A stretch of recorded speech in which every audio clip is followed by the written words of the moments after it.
What's up, guys? It's Ray J back with another video. And in this one, I want to break down what's happening with Tesla, SPY, Nvidia, the QQQ, and a couple of other tickers. I'm also going to give you guys a very important warning about tomorrow as we have very important data coming out.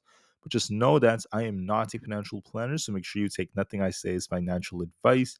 And also, if you guys can, please check out my Moomoo link. If you deposit $100, you're guaranteed 5 free stocks. If you deposit $1,000, you're guaranteed 15 in total.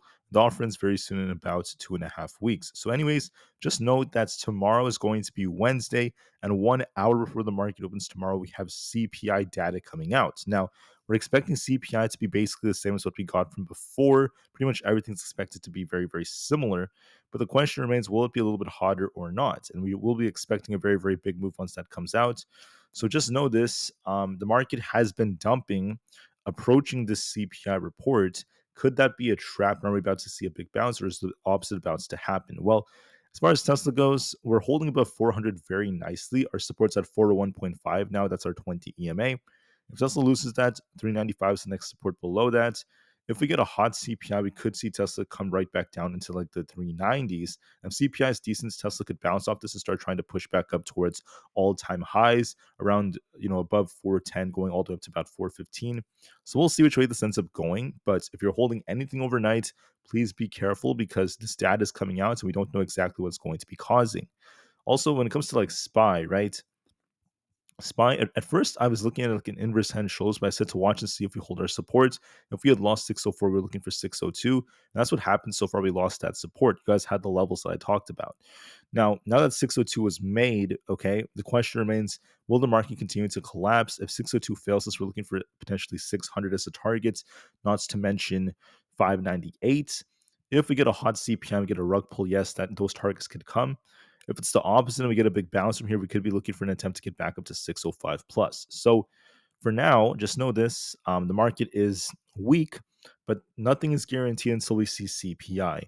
This could be a trap approaching CPI. They're going to cause the market to bounce big time, or it could be the exact opposite. So we'll just have to see about that.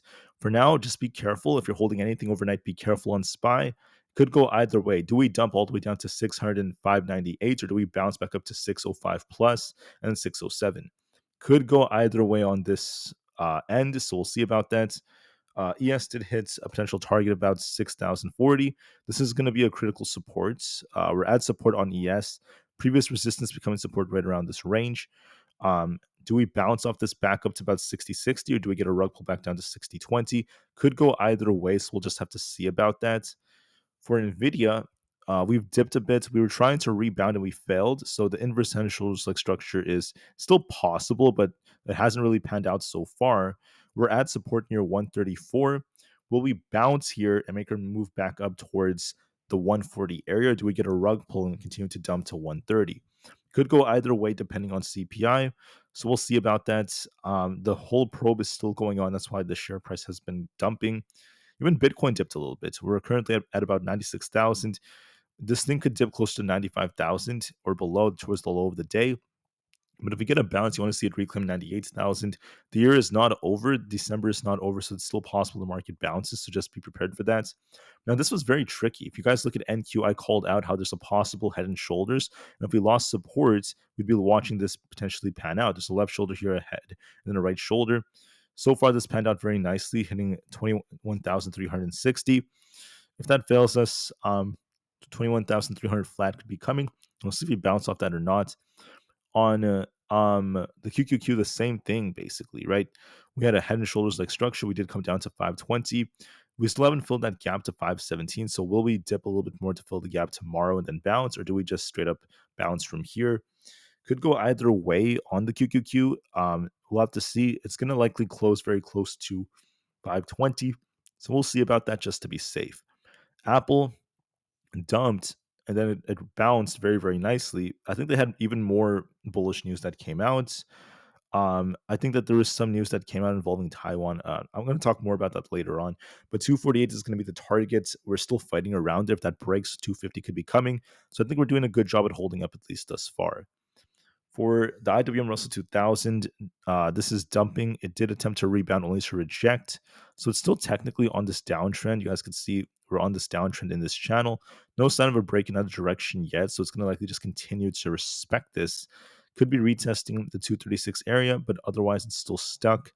Coin, it rejected. It's still shuffling a lot between 300 and 308. So I think we just continue to do that. We could push higher for 308 and we'll see what happens after that. For Amazon, Amazon is in a very interesting place. We have like a head and shoulders, a little bit weaker right here. Might retest 225 and we'll see if we get a big rejection or not, depending on CPI. Meta is trying to rebound. We're going to be looking for 620 as our potential target. Could attempt to get back up there, and we'll have to see what kind of reaction we get. Microsoft rejected off 450, but now it's in a range. The range is basically being established right here around the 442 area to 440. So we'd like to get bought back up. Around 448 to 450, we'd like to reject. So it could go either way if we get a bounce here. We're waiting for that. And Google remains very resilient. Could be trying to retest 188. It looks very strong here, so it could push higher. But then we're waiting for the CPI reaction. So with that being said, Tesla is holding up very nicely. We'll see if it closes above 400 or not. Just know that Tesla is very resilient, like I said earlier, and we'll have to see what happens from here. So if you're holding anything overnight, just be careful. I personally would prefer to just manage risks and not go too heavy. But that's not financial advice. It's just what I do. You guys can do whatever you want to do. But just know that we have to be a little bit more careful with this, and we'll see what happens at least as time goes on. Let's hope for the best after CPI comes out, and I'll see you guys very, very soon. Thank you all so much for listening, and peace out.